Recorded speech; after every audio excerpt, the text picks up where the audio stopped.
Hi കുട്ടികളെ, നമ്മുടെ YouTube ചാനലിലേക്ക് എല്ലാവർക്കും സ്വാഗതം. അപ്പൊ ഇന്ന് നമ്മൾ രാവിലത്തെ ബ്രേക്ക്ഫാസ്റ്റ് പുറത്തുനിന്നാണ് കേട്ടോ കഴിക്കുന്നത്. നമ്മൾ കൊട്ടിയതുള്ള ഈയൊക്കെ റെസ്റ്റോറൻറ്റിൽ നിന്നാണ് കേട്ടോ. ഞാനൊരു ചപ്പാത്തി ഫിഷ് കറിയാണ് ഓർഡർ ചെയ്തത്.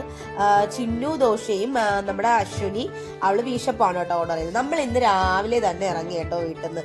ഇന്ന് കുറച്ച് ആട്ടവും പാട്ടും കറക്കവും ഒക്കെ തന്നെയാണ് കേട്ടോ. അപ്പൊ നിങ്ങൾ വിചാരിക്കും എന്നും ഇതൊക്കെ തന്നെ ഉള്ളത്. അപ്പൊ നമ്മൾ നമ്മുടെ കല്യാണി ചേച്ചിയുടെ വീഡിയോ ചിന്നു കണ്ട് ഭയങ്കര ഇൻസ്പിറേഷനായി. അതേപോലെ തന്നെ കളറിങ്ങും അതേപോലെ തന്നെ ഹെയർ കട്ടും ചെയ്യാനായിട്ട് നമ്മൾ കൊല്ലത്തുള്ള ഒരു പാർലറിലേക്ക് വന്ന് കയറിയിരിക്കുകയാണ് ഗൈസ്. എന്താവും ഏതാവും നമുക്കൊന്നും അറിയത്തില്ല കേട്ടോ. നമ്മൾ ജസ്റ്റ് ഒരു ചേച്ചിയുടെ വീഡിയോ കണ്ടൊരു ഇൻസ്പിറേഷൻ ആയിട്ട് മാത്രമാണ് കേട്ടോ വന്നിരുന്നത്. നമ്മൾ ഈ പാർലറിൽ നമ്മൾ ഫസ്റ്റ് ടൈം ആണ് കേട്ടോ. അപ്പൊ തന്നെ നമ്മൾ ദാണ്ടെ മുകളിലത്തെ ഫസ്റ്റ് ഫ്ലോറിലാണ് കേട്ടോ ഹെയർ കട്ടും കളറിങ്ങും ഒക്കെ.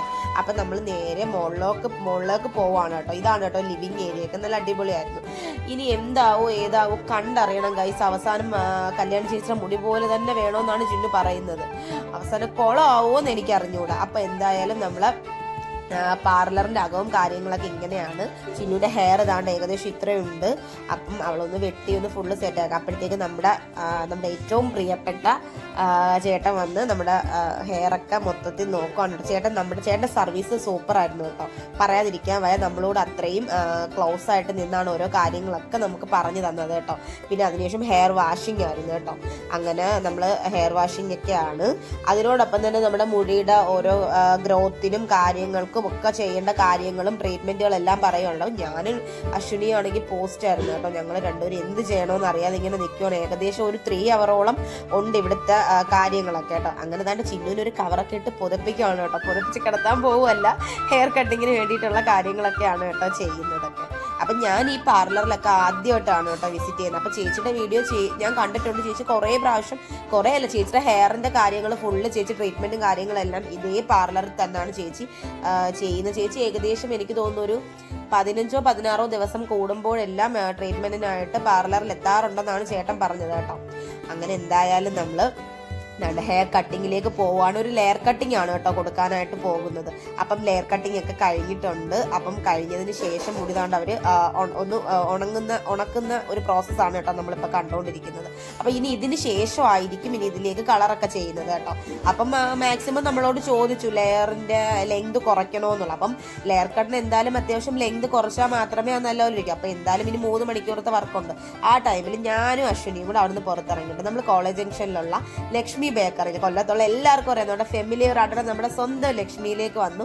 ഞങ്ങളൊരു തണ്ണിമത്തൻ ജ്യൂസാണ് കേട്ടോ ഓർഡർ ചെയ്തിരിക്കുന്നത്. അതും ഞാനൊരു കേക്കിന്റെ പേസ്ട്രി ഓർഡർ ചെയ്തു കേട്ടോ. വാഞ്ചൊന്നും ഇല്ലായിരുന്നു. അങ്ങനെ അതെല്ലാം കഴിച്ച് തിരിച്ച് നമ്മൾ വീണ്ടും പാർലറിലെത്തി കേട്ടോ. അപ്പം ലിവിങ് ഏരിയയിൽ തന്നെ നല്ല ഉരുളി, പണ്ടത്തെ ഈ ഉരുളി എന്നൊക്കെ പറയത്തില്ല, ഉരുളുകല്ലോ, അങ്ങനെ അതിനകത്താണ് കേട്ടോ ഫിഷിനെ വളർത്തുന്നത്. ഞങ്ങൾ എത്തിയപ്പോഴത്തേക്കും ചിന്നുവിന്റെ പകുതിയോളം ഹെയറിൽ അവർ കളറിങ് സ്റ്റാർട്ട് ചെയ്തിട്ടുണ്ടായിരുന്നു കേട്ടോ. അങ്ങനെ പിന്നെ ഇനിയും കുറേ ടൈം എന്തായാലും എടുക്കും കേട്ടോ. അപ്പം ചേട്ടനെന്ന് പറഞ്ഞാൽ നമ്മളോട് കുറേ കാര്യങ്ങളൊക്കെ, സർവീസ് മാത്രം പറയാൻ നമുക്ക് പറ്റത്തില്ല, അതിലുപരി നമ്മളോട് അത്രയും ക്ലോസ് ആയിട്ട് നിന്നിട്ടാണ് കേട്ടോ കാര്യങ്ങളൊക്കെ പറഞ്ഞത്. അതുകൊണ്ട് തന്നെ നമുക്ക് ചേട്ടന് ഒരുപാട് ഇഷ്ടമായി. കാരണം വേറൊരു പാർലറിലൊക്കെ നമ്മൾ പോയി കഴിഞ്ഞാൽ അവർ നമ്മളോട് ഇത്രയും ക്ലോസ് ആയിട്ട് കാര്യങ്ങളുടെ ഡീറ്റെയിൽസും കാര്യങ്ങളും ഒന്നും പറഞ്ഞു തരത്തില്ല. പക്ഷെ ഹെയർ കളറിന്റെ ആണെങ്കിലും നമ്മളെ ഹെയർ എങ്ങനെ സൂക്ഷിക്കാനും എന്തൊക്കെ ട്രീറ്റ്മെന്റ്സ് ചെയ്യണം എന്നൊക്കെ നമുക്ക് പറഞ്ഞു തരികയൊക്കെ ചെയ്തായിരുന്നു കേട്ടോ. അങ്ങനെ തന്നെ നമ്മുടെ ഹെയർ കളറിങ്ങിന്റെ ഫുള്ളും കഴിഞ്ഞിരിക്കുകയാണ്. അപ്പൊ നമ്മുടെ ചേട്ടൻ കേളിച്ചേട്ടൻ നമ്മളെ കാണാനായിട്ട് എത്തിയിരിക്കുകയാണ് കേട്ടോ. അപ്പൊ ഞാൻ ലക്ഷ്മി പോയപ്പോഴേ ചേട്ടനെ വിളിച്ചിട്ട് ചേട്ടാ അവിടെ വല്ല ഉണ്ടെങ്കിൽ ഒന്ന് വരണേന്ന് പറഞ്ഞ് വിളിച്ചു. അപ്പൊ ചേട്ടൻ പറഞ്ഞു അമ്മു ഞാൻ ഇവിടെ അടുത്ത് തന്നെ ഉണ്ട്, ഞാൻ എന്തായാലും പാർലറിലേക്ക് വരാമെന്ന് പറഞ്ഞു. അങ്ങനെ ചേട്ടന് വന്നു കേട്ടോ. അങ്ങനെ അതിനുശേഷം നമുക്കൊരു കോഫിയൊക്കെ തന്നു കേട്ടോ. അങ്ങനെ ഞങ്ങൾ തന്നെടുത്ത കോഫി കുടിക്കുന്ന പ്രോസസ്സാണ് കേട്ടോ. കോഫി എനിക്ക് അത്ര അങ്ങോട്ട് ഇഷ്ടപ്പെട്ടില്ല, എന്നാലും കൊള്ളായിരുന്നു കേട്ടോ. നമ്മൾ ഉള്ളതുള്ളത് നമുക്ക് പറയണമല്ലോ. നമ്മള് അങ്ങനെ എന്തായാലും ഇതാണ്ട് കളറിങ്ങിന്റെ ഫൈനൽ സ്റ്റേജിൽ നമ്മൾ എത്തിയിരിക്കുകയാണ്. ഇതാണ് കേട്ടോ നമ്മുടെ ഫൈനൽ ലുക്ക്. ചട്ടിപ്പൊളിയായിരുന്നു കേട്ടോ മൈവേ കല്യാണി. അത് വേറൊരു, അവളുടെ ആ ഒരു ഹെയർ സ്റ്റൈൽ എന്ന് പറയുമ്പോൾ അത് വേറെ കേട്ടോ. അപ്പൊ ഇവളുടെ അത് വേറെ. അപ്പം എന്തായാലും എനിക്കത് ഒരുപാട് ഇഷ്ടപ്പെട്ടു. ചിന്നുവിന് ഭയങ്കര സൂപ്പറായിരുന്നു കേട്ടോ. ഞങ്ങൾ ഒരുപാട് ഫോട്ടോയും വീഡിയോസും കാര്യങ്ങളൊക്കെ എടുത്തു, ചേട്ടനും എടുത്തു കേട്ടോ. അങ്ങനെ എന്തായാലും അവൾ വിചാരിച്ച രീതിയിൽ തന്നെ ഹെയർ കട്ടിങ്ങും കാര്യങ്ങളൊക്കെ കഴിഞ്ഞിരിക്കുകയാണ് കേട്ടോ. അപ്പം നിങ്ങൾ ആരെങ്കിലും ഒക്കെ ഉണ്ടെന്നുണ്ടെങ്കിൽ നിങ്ങൾ ഉറപ്പായിട്ടൊക്കെ പോകണം കേട്ടോ അവിടെ. സത്യം പറയാല്ലേ കളറിങ് ആണെങ്കിൽ എനിക്ക് ഭയങ്കരമായിട്ട് ഇഷ്ടപ്പെട്ടു. എനിക്ക് സത്യം പറഞ്ഞാൽ നല്ല കണക്ക് ചെയ്യണമെന്ന് ആഗ്രഹം ഉണ്ടായിരുന്നു കേട്ടോ. പക്ഷെ എന്ത് ചെയ്യാനാണ് ഗൈസ്, ഏട്ടൻ പ്രത്യേകിച്ച് വിളിച്ചു പറഞ്ഞു ഇങ്ങനത്തെ പരിപാടി ഒന്നും വേണ്ട, അമ്മു ഇപ്പോഴേ ചെയ്യേണ്ടാന്ന്. അപ്പം ചാറ്റാ.